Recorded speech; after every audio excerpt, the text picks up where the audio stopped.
Hello everyone welcome back to new video knowledge hunter. അപ്പോൾ എല്ലാ വിദ്യാർത്ഥികൾക്കും knowledge Hunter എന്ന യൂട്യൂബ് ചാനലിലെ പുതിയൊരു വീഡിയോയിലേക്ക് സ്വാഗതം. അപ്പോൾ ഞാൻ ഇന്ന് 7ാം ക്ലാസ് ഇംഗ്ലീഷിലെ the story of my life എന്ന് പറഞ്ഞ ഈ ഒരു ചാപ്റ്ററിൻ്റെ സമ്മറിയുമായിട്ടാണ് വന്നിട്ടുള്ളത്. സോ കൂടുതൽ പറയുന്നില്ല, നേരെ നമുക്ക് വീഡിയോയിലേക്ക് പോകാം. അതിനു മുൻപ് നിങ്ങൾ ഈ ചാനൽ ഇതുവരെയായിട്ടും സബ്സ്ക്രൈബ് ചെയ്തിട്ടില്ലെങ്കിൽ തീർച്ചയായിട്ടും സബ്സ്ക്രൈബ് ചെയ്യുക. വീഡിയോ ഇഷ്ടപ്പെട്ടാൽ ലൈക്ക് ചെയ്യുക. നിങ്ങളുടെ ഫ്രണ്ട്സിലേക്ക് മാക്സിമം നിങ്ങൾ ഷെയർ ചെയ്ത് സപ്പോർട്ട് ചെയ്യുക. സോ നമുക്ക് നേരെ വീഡിയോയിലേക്ക് പോവാം. യെസ്. സോ ആദ്യം തന്നെ ഈ ചാപ്റ്ററിൻ്റെ ഒരു ഇൻട്രൊഡക്ഷൻ ആണ് ഫസ്റ്റ് ആയിട്ട് പറയുന്നത്. സോ നോക്കാം. The story of my life, the autobiography of Helen Keller. അപ്പോൾ ഹെലൻ കെല്ലർ എന്ന് പറഞ്ഞ ആളുടെ ഒരു ഓട്ടോബയോഗ്രഫിയാണ് നമുക്ക് പഠിക്കാനുള്ളത്. The story of my life. Okay, ഓട്ടോബയോഗ്രഫിയാണ് നമുക്ക് പഠിക്കാനുള്ളത്. It covers her an early childhood. അപ്പോൾ ഈ ഓട്ടോബയോഗ്രഫിയിൽ അവളുടെ കുട്ടിക്കാലത്തെ പറ്റി പറയുന്നുണ്ട്. അതേപോലെ എന്താ, the illness that changed her life. അവൾക്കൊരു ഇൽനെസ് ഉണ്ടായിരുന്നു. ഇൽനെസ് എന്ന് പറഞ്ഞാൽ അസുഖം. ആ അസുഖം, അതായത് എങ്ങനെയാണ് അവളുടെ ജീവിതത്തെ ആ അസുഖം മാറ്റിമറിച്ചത് എന്നും, പിന്നീട് ആൻഡ് ഹെർ മെമ്മറീസ്, പിന്നീട് അവളുടെ ഓർമ്മകൾ of A world filled with light and sound. അപ്പോൾ ലൈറ്റ് കൊണ്ടും ശബ്ദം കൊണ്ടും നിറഞ്ഞ ആ ജീവിതം എങ്ങനെയാണെന്നും ഈ ഒരു കഥയിൽ നമ്മളോട് പറയുന്നത്. സോ നമുക്ക് നേരെ കഥയിലേക്ക് പോകാം. യെസ്. ഫസ്റ്റ് തന്നെ എ ഹാപ്പി ബിഗിനിങ്. അപ്പൊ ഇവളുടെ ജീവിതത്തിന്റെ ആദ്യ ഭാഗമാണ് ഫസ്റ്റ് പറയുന്നത്. Okay, happy beginning. Helen Keller was born as A healthy and active child. അപ്പോൾ ഹെലൻ കെല്ലർ ജനിച്ചത് ഒരു ഹെൽത്തിയാണ്, വളരെ ആരോഗ്യപരമായിട്ടാണ്, അതേപോലെ ആക്റ്റീവ് ആയിരുന്നു. Okay, her family had A long discussion about her name. അപ്പോൾ നമ്മളുടെ ഹെലൻ കെല്ലറിനെ പേരിടുന്നതിനെ പറ്റി ആ കുടുംബത്തിൽ ഒരു വലിയ ചർച്ച തന്നെ നടന്നിരുന്നു. Her father wanted to name her Mildred Campbell. അപ്പോൾ നമ്മളുടെ ഹെലൻ കെല്ലറിന്റെ ഫാദറിന്, അവളുടെ അച്ഛന്, അവൾക്ക് മിൽഡ്രഡ് ക്യാമ്പൽ എന്ന് പറഞ്ഞ പേരാണ് ഇടാൻ തീരുമാനിച്ചത്. ഓക്കെ, കാരണം അത് അവളുടെ ആൻസിസ്റ്റർ എന്ന് പറഞ്ഞാൽ അവളുടെ ഒരു പൂർവികരാണ്. അതായത് ഒരു കഴിഞ്ഞ തലമുറയിൽപ്പെട്ട ആളാണ് ആര്, ഈ മിൽഡ്രഡ് ക്യാമ്പൽ എന്ന് പറയുന്നത്. ഓക്കെ, ആ മിൽഡ്രഡ് ക്യാമ്പലിന്റെ പേരാണ് ഈ കുട്ടിക്കും ഇടാൻ തീരുമാനിച്ചത്. ഹൗവർ, എന്നാലും in this excitement during the naming ceremony at the church. അപ്പോൾ ചർച്ച് എന്ന് പറഞ്ഞാൽ നിങ്ങൾക്കറിയാം പള്ളിയാണ് അല്ലേ. അതായത് നമ്മളുടെ ഈ ക്രിസ്ത്യൻസിനൊക്കെ പേരിടുന്നത് നമ്മളുടെ ചർച്ചിൽ വെച്ചിട്ടാണ്.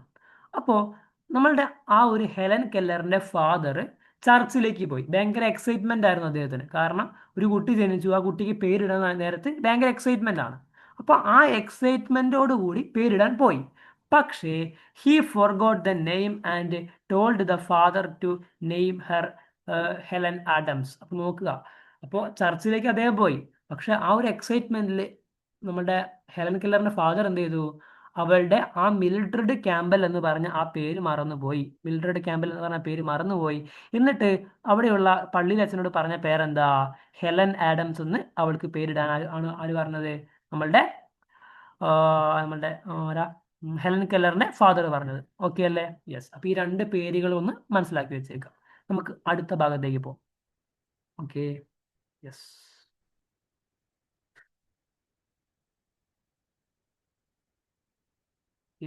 ഒന്ന് റബ്ബ് ചെയ്തിട്ട് മക്കളെ. യെസ്, ഓക്കെ അല്ലേ? നെക്സ്റ്റ് ഭാഗത്തിലേക്ക് പോവാം. Signs of an eager child. നോക്കാം. Even as a baby. അപ്പോൾ നമ്മുടെ ഹെലൻ കെല്ലർ കുട്ടിയായിരിക്കുമ്പോൾ തന്നെ Helen showed a very active. അപ്പോൾ ഹെലൻ കെല്ലർ ഭയങ്കര ആക്റ്റീവ് ആയിരുന്നു. ആൻഡ് സെൽഫ് അസേർട്ടിങ് പേഴ്സണാലിറ്റി ആയിരുന്നു. സെൽഫ് അസേർട്ടിങ് എന്ന് പറഞ്ഞാൽ എന്താ, സ്വയം പ്രഖ്യാപിക്കുക അല്ലെങ്കിൽ സ്വയം പ്രവർത്തിക്കുക, അങ്ങനെയുള്ളൊരു പേഴ്സണാലിറ്റി ആയിരുന്നു ആർക്ക്, നമ്മുടെ ഹെലൻ കെല്ലർക്ക്. She tried to imitate everything she saw others doing. അതായത് മറ്റുള്ള ആളുകൾ ചെയ്യുന്നതെല്ലാം തന്നെ ഹെലൻ കെല്ലർ ചെയ്തിരുന്നു. ഓക്കെ, അവരെ ഇമിറ്റേറ്റ് ചെയ്യുമായിരുന്നു. By 6 months old. പക്ഷെ 6 മാസം പ്രായമുള്ള സമയത്ത് she could say how day a how do you. അതായത് 6 മാസം പ്രായമുള്ള സമയത്ത് തന്നെ അവൾ ഹൗ ഡു യു ഡു എന്ന് വരെ സംസാരിക്കാൻ അവൾ കഴിഞ്ഞിരുന്നു.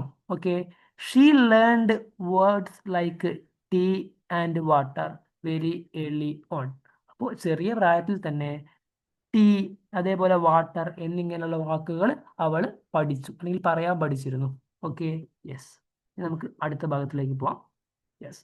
പിന്നീട് ലാസ്റ്റ് ദ ട്രാജിക് ഇൽനസ്, പിന്നീട് അവൾക്ക് ഒരു അസുഖം ബാധിക്കുകയാണ്. എന്താണ് അസുഖം നമുക്ക് നോക്കാം. Helen's happy days lasted only about A year and A half. അപ്പോൾ ഹെലൻ കെല്ലറിൻ്റെ ഹാപ്പി ആയിട്ടുള്ള ദിനങ്ങൾ, നല്ല സന്തോഷമായിട്ടുള്ള ദിവസങ്ങൾ 1.5 വയസ്സ് വരെ അവൾക്ക് നീണ്ടു നിന്നിട്ടുണ്ടായിരുന്നു.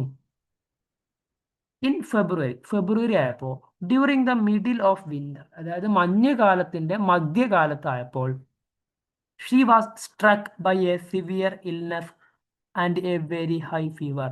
നമ്മളുടെ ഹെലൻ കെല്ലർക്ക് ഒരു സിവിയർ ആയിട്ടുള്ള, വളരെ രൂക്ഷമായിട്ടുള്ള ഒരു ഇൽനെസ്, ഒരു അസുഖം ബാധിക്കുകയുണ്ടായി. And a very high fever, ഒരു നല്ല പനിയും അവൾക്ക് ഉണ്ടാവാൻ തുടങ്ങി. The doctors believed she would not survive. അപ്പോൾ ഡോക്ടർമാർ പറയുന്നത് എന്താ, നമ്മുടെ ഹെലൻ കെല്ലർ ഇനി അധികകാലം ജീവിക്കില്ല എന്നാണ് ഡോക്ടർമാർ ബിലീവ് ചെയ്തത്, അല്ലെങ്കിൽ അവർ വിചാരിച്ചത്. ഓൾ തോട്ട്, എന്നാലും the fever eventually left her, പിന്നീട് പതിയെ പതിയെ ആ ഒരു പനി അവളിൽ നിന്ന് വിട്ടുപോയി. The illness left her blind and deaf forever. പക്ഷെ ആ പനി എന്ത് ചെയ്തു, മാറി. പക്ഷെ പനി മാറിയിട്ടും അവൾ പിന്നീട് ബ്ലൈൻഡായി മാറി, അവൾക്ക് കാഴ്ചയില്ലാതെ, അല്ലെങ്കിൽ കാഴ്ചശക്തി നഷ്ടപ്പെട്ടു. അതേപോലെ ഡെഫ് എന്ന് പറഞ്ഞാൽ കേൾവി ശക്തി ഇല്ലാത്ത. അപ്പോൾ അവൾ ആ ഒരു പനി പോയി, പക്ഷേ അവൾ ജീവിതകാലം മുഴുവനും ബ്ലൈൻഡുമായി ഡെഫുമായി മാറി. Okay, yes. ഇനി ലാസ്റ്റ് പാർട്ടിലേക്കാണ് വരുന്നത്, memories of light and sound. അപ്പോൾ ഇനി അവളുടെ ലൈറ്റിൻ്റെയും സൗണ്ടിൻ്റെയും മെമ്മറീസ്, ഓർമ്മകളെ പറ്റിയാണ് പറയുന്നത്. ഓക്കെ, ഇപ്പോൾ ഹെലൻ കെല്ലർക്ക് കാഴ്ചശക്തി നഷ്ടപ്പെട്ടു, കേൾവി ശക്തി നഷ്ടപ്പെട്ടു. The first 19 months of Helen Keller's life were different. അപ്പോൾ നോക്കുക, നമ്മുടെ ഹെലൻ കെല്ലറിൻ്റെ ആദ്യത്തെ 19 മാസം, അതായത് ആദ്യത്തെ ഏകദേശം ഒരു 1.5 വയസ്സ് പ്രായമുള്ളത് വരെ ആ ജീവിതം വളരെ ഡിഫറെൻ്റ് ആയിരുന്നു. ഓക്കെ, ഭയങ്കര വ്യത്യാസമായിരുന്നു. Because she could still see and hear. അപ്പോൾ ആദ്യത്തെ 19 മാസം വരെ ഹെലൻ കെല്ലർക്ക് ചുറ്റുപാടുമുള്ളത് കാണാനും കഴിയുമായിരുന്നു, കേൾക്കാനും കഴിയുമായിരുന്നു, പ്രശ്നങ്ങളൊന്നുമില്ലായിരുന്നു. പിന്നെ she remembered the luminous sky, green field and beautiful flowers. പിന്നീട് അവൾക്ക് അസുഖം ബാധിച്ചതിന് ശേഷം അവൾ എന്തൊക്കെയാണ് റിമെമ്പർ ചെയ്തത്, എന്തൊക്കെയാണ് അവൾ ഓർത്തത്? ദ ലുമിനസ് സ്കൈ എന്ന് പറഞ്ഞാൽ എന്താ, തിളങ്ങുന്ന ആകാശം. ഗ്രീൻ ഫീൽഡ്സ്, പച്ചപ്പുള്ള പാടങ്ങൾ. ആൻഡ് ബ്യൂട്ടിഫുൾ ഫ്ലവേഴ്സ്, മനോഹരമായ പുഷ്പങ്ങൾ. ഇതൊക്കെ അവളുടെ മനസ്സിലുണ്ടായിരുന്നു. Even after she lost her sight and hearing. പിന്നീട് അവൾക്ക് സൈറ്റ് എന്ന് പറഞ്ഞാൽ കാഴ്ചശക്തി നഷ്ടപ്പെട്ടു, അതേപോലെ ഹിയറിംഗ്, കേൾവി നഷ്ടപ്പെട്ടു. These fleeting memories stayed with her. പക്ഷെ ഈ ഒരു ഫ്ലീറ്റിംഗ് മെമ്മറീസ് എന്ന് പറഞ്ഞാൽ മധുരമായ ഓർമ്മകൾ. ഈ മധുരമായ ഓർമ്മകൾ അവളുടെ മനസ്സിൽ ഇപ്പോഴും നിലനിൽക്കുന്നുണ്ടായിരുന്നു. She lived in a world of silence and darkness. അവൾ ജീവിച്ചിരുന്നത് സൈലൻസിൻ്റെയും ഡാർക്ക്നെസ്സിൻ്റെയും ലോകത്തായിരുന്നു. സൈലൻസ് എന്ന് പറഞ്ഞാൽ എന്താ, ശബ്ദമില്ലാത്ത അവസ്ഥ. ഡാർക്ക്നെസ് എന്ന് പറഞ്ഞാലോ, ചുറ്റുപാടും ഫുൾ ഡാർക്ക് എന്ന് പറഞ്ഞാൽ എന്താ, ഫുൾ ഇരുട്ടിൻ്റെയും നിശബ്ദതയുടെയും ലോകത്തായിരുന്നു നമ്മളുടെ ഹെലൻ കെല്ലർ ജീവിച്ചിരുന്നത്. അണ്ടിൽ ഹെർ, ഏതുവരെയാ? Until her teacher arrived later in her life to set her spirit free. പിന്നീട് അവളുടെ ടീച്ചർ വരുന്നത് വരെ, അതായത് അവൾക്കൊരു ടീച്ചർ ഉണ്ടായിരുന്നു. ടീച്ചറിന്റെ പേരായിരുന്നു എന്ത്, നമ്മളുടെ ആൻ സുള്ളിവാൻ കേട്ടോ, ആൻ സുള്ളിവാൻ, ഇതായിരുന്നു ടീച്ചറുടെ പേര്. അപ്പൊ ടീച്ചർ വരുന്നത് വരെ അവളുടെ ജീവിതം എങ്ങനെയായിരുന്നു? വളരെ ബുദ്ധിമുട്ടേറിയ ജീവിതമായിരുന്നു. ടീച്ചർ വരുന്നത് വരെ അവളുടെ ജീവിതം ഫുള്ള് ഡാർക്ക്നെസ് ആയിരുന്നു, ഫുള്ള് സൈലൻസ് ആയിരുന്നു. പിന്നീട് ടീച്ചർ വന്നതിനോടുകൂടി അവളുടെ ജീവിതത്തിൽ ഒരുപാട് മാറ്റങ്ങൾ വരികയാണ്. പിന്നീട് and set her spirit free, പിന്നീട് അവൾ ഫ്രീ ആവുകയാണ്, അവൾ സ്വതന്ത്രമാവുകയാണ്. Okay, yes. അപ്പോൾ ഇത്രയുമാണ് നമുക്ക് ഈ ഒരു ചാപ്റ്ററിൽ പറയാനുള്ളത്. അടുത്തൊരു ഷോർട്ട് വീഡിയോയുമായിട്ട് വീണ്ടും വരാം. ബൈ.